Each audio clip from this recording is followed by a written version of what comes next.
But maybe I'll just start and I'll let the panel members give me a signal just by a wave of your hand. Having had the chance to now hear the talks from the others, is there anything that you would like to highlight or pose for consideration of everybody watching today that comes to mind to you that maybe builds off your talk or is inspired by what you heard from one of the other speakers? Yeah, Jason, go ahead. It's nice to raise my real hand instead of a virtual hand. That was fun. Just a quick comment, since I'm south of the border, I'm very encouraged by this, and a lot of similar studies are happening and similar issues, of course. So like, to the extent that we can keep doing this would be great. I know, the Salish Sea Ecosystem Conference used to alternate between Vancouver and Seattle, and my understanding is that's on hold. So I just want to say thank you for putting this together, and let's keep doing this more often. Thanks, Jason. Yeah, I do think in my experience, there's a lot of power to this convening and sharing for sure. Would any other, no, not to put you on the spot at all. Yeah, go ahead, Tom.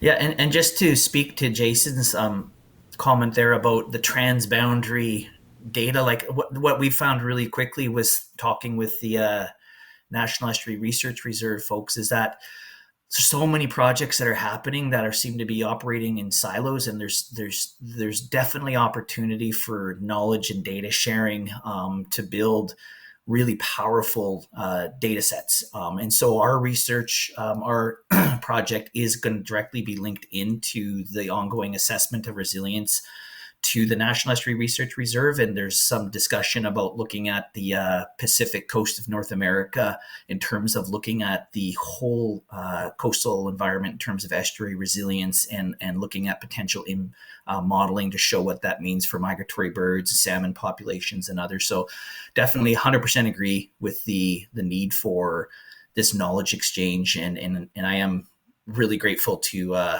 be a participant here, and I'll probably send a couple emails actually. So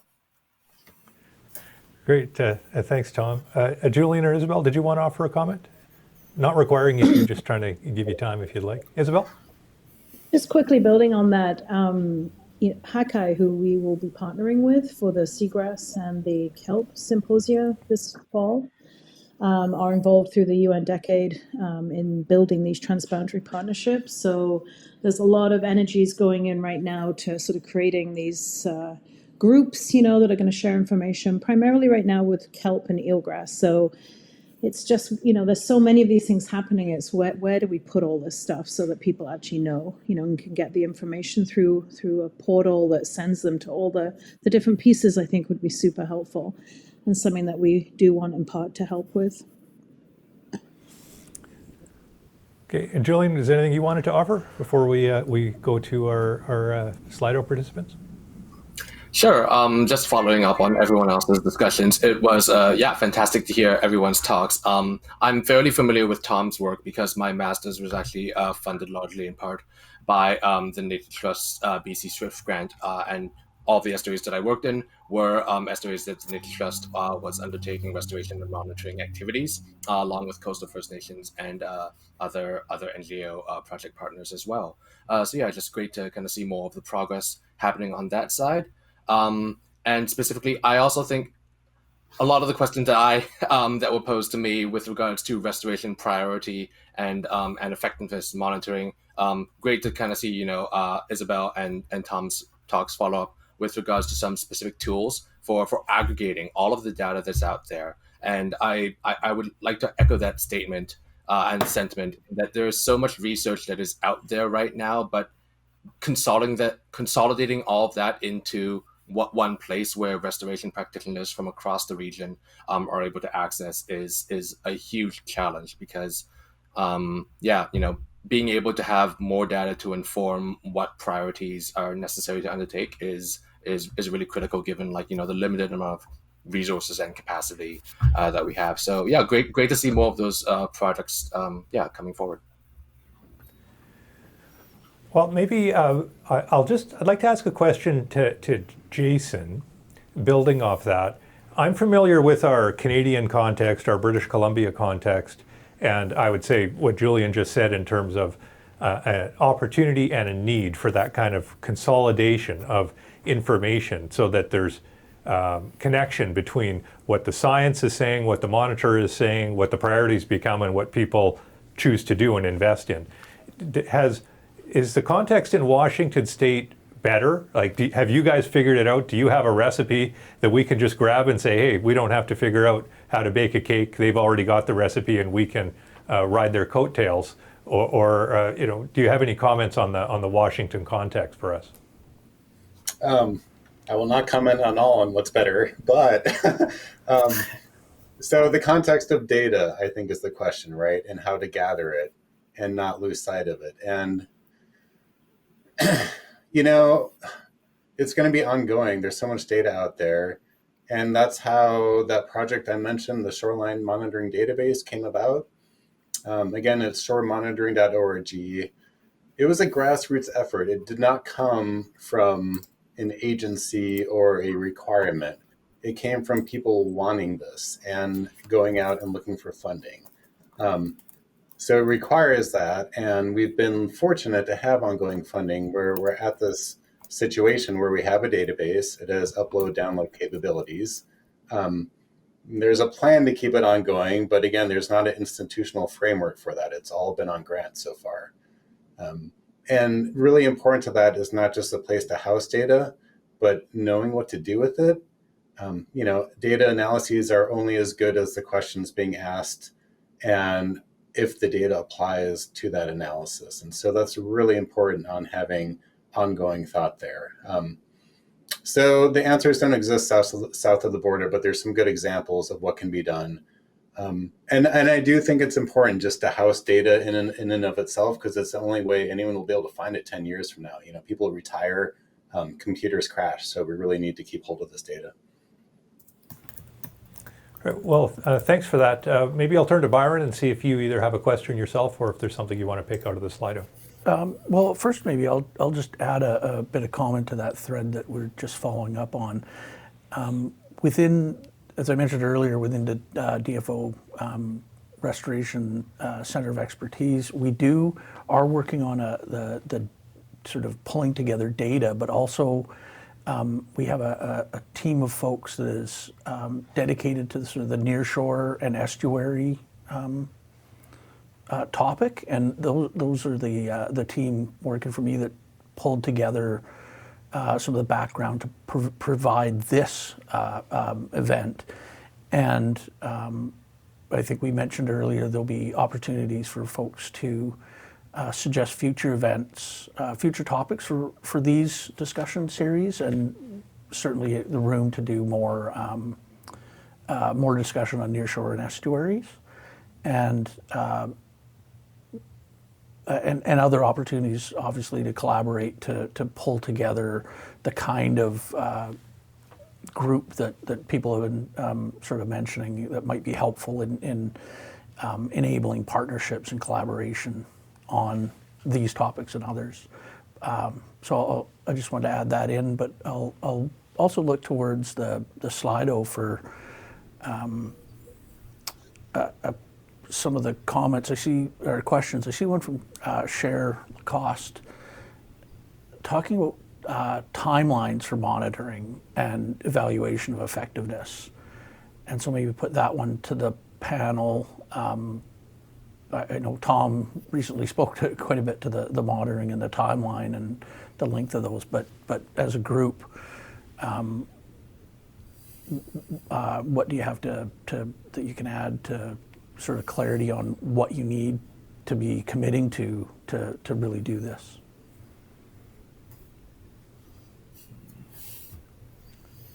Do you want me to start, since that question looks like it's geared towards the Seattle shoreline? Sure. Okay. In response to the great footage of fish, that was in the first year after that beach was created. So some things you can really see initially, and that's important to document.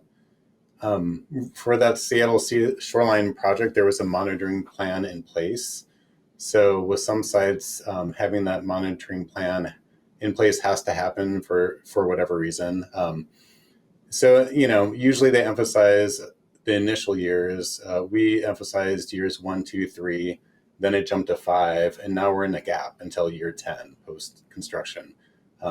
That's pretty common for around here, but I know it varies a lot. And I guess I would emphasize from what I've seen is it's really important to get out, say, the first year after a restored site, document those initial conditions, and then make sure you can get back at least 3 to 5 years afterwards when things have settled more. In my experience, it's hardest to get, say, that year 10, even if it's in a monitoring plan. People switch jobs. There's always an issue of funding. And, we've had year 10 happen, and we've had it not happen for those reasons.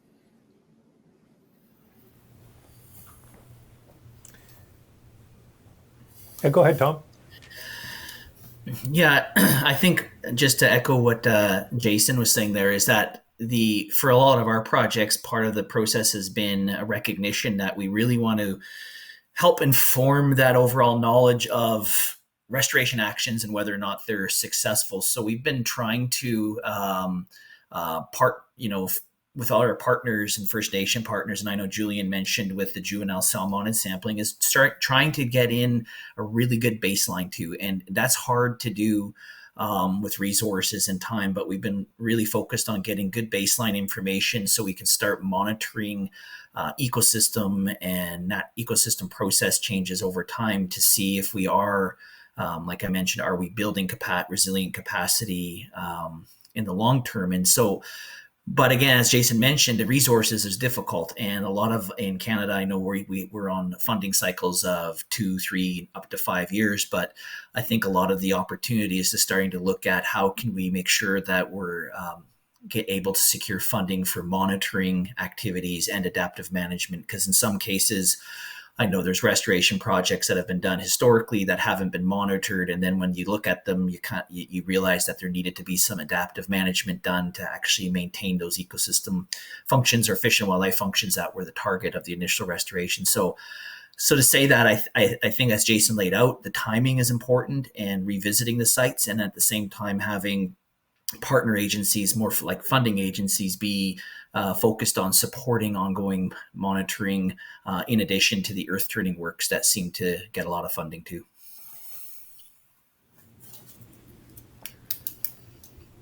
I might just ask a follow-up to that. It strikes me that anybody who is involved in the thinking or applied side of this kind of work would agree with the idea that we need to do more monitoring. Monitoring is going to validate the effectiveness or guide us to future effectiveness. So I don't think there's a question there from the restoration and stewardship community.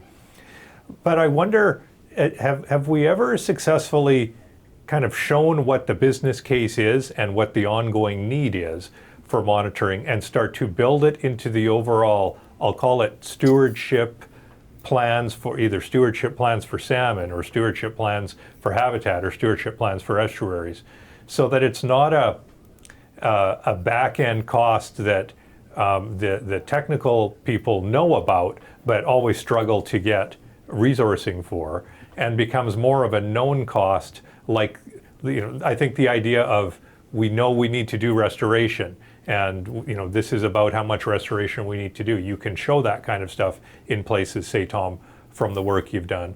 But can we also show people that we need to be able to influence, who provide that kind of funding, that this is not a one and done kind of cost. This is an ongoing cost of providing the appropriate stewardship and leadership and steering towards the kind of outcomes we need in these really sensitive and productive environments.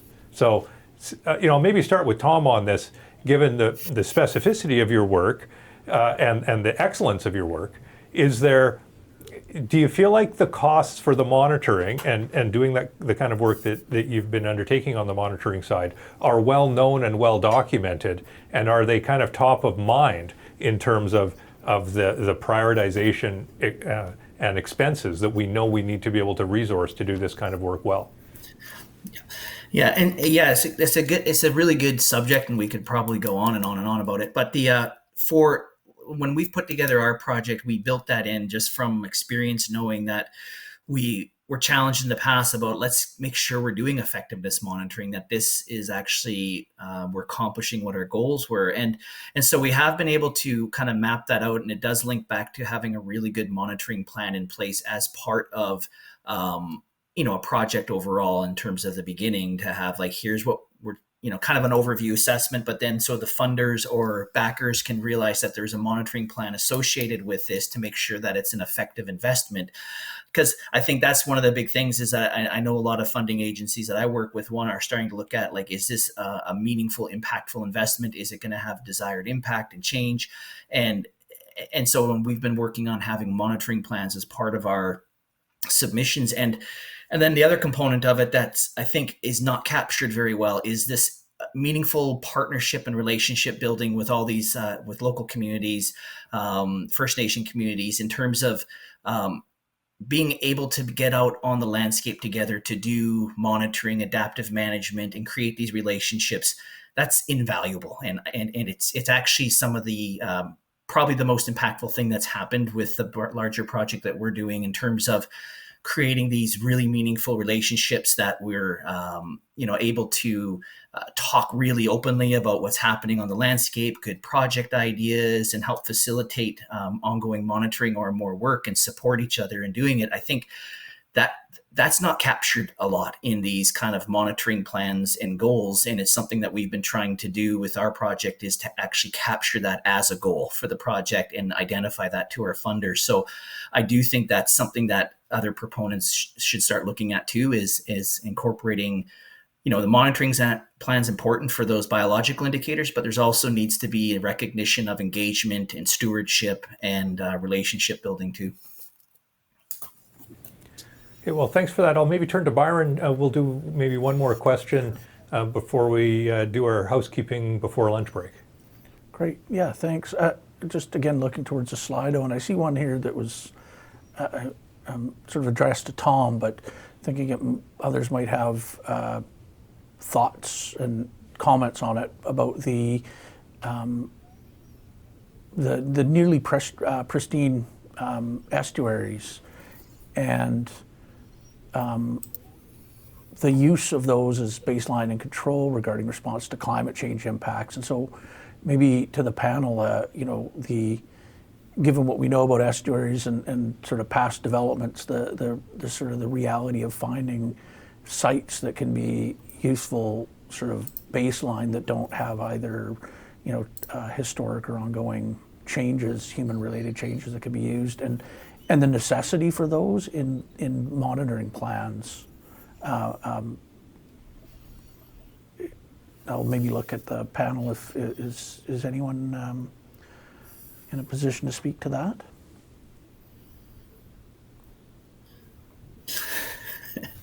Julian. Sure. Julian. Go ahead, Julian, sure. I was going to pass it on to you, Tom, but maybe I'll also give you some opportunity to follow up on that. So I did have the opportunity to work also in what would be considered a fairly pristine estuary, as far as lacking in modern human development. That'd be the Moihai estuary that's in Hausut territory on the west coast of Vancouver Island, kind of near Tofino. And even looking at an estuary like that, or say the Quay estuary up on the central coast, it's hard to describe what a reference estuary is without having, well, what is the metric of that you're looking at to establish reference conditions? Is it, say, the amount of native vegetation? Is it the relative amount of each different kind of habitat type? Because these estuaries, just based on even their geographic location as well as their form and structure, it's so different and diverse that it's hard to say, like, okay, well, we have this one reference estuary here, where's like an adjacent degraded estuary, for example, that we can compare it to, these areas are subject to like such different marine conditions and influences as well. So I think ultimately you need to say, not just as a catch-all, what is a reference estuary in pristine condition, but what are some of the potential metrics that you want to actually be measuring and comparing it to, to inform like what goals are you trying to accomplish.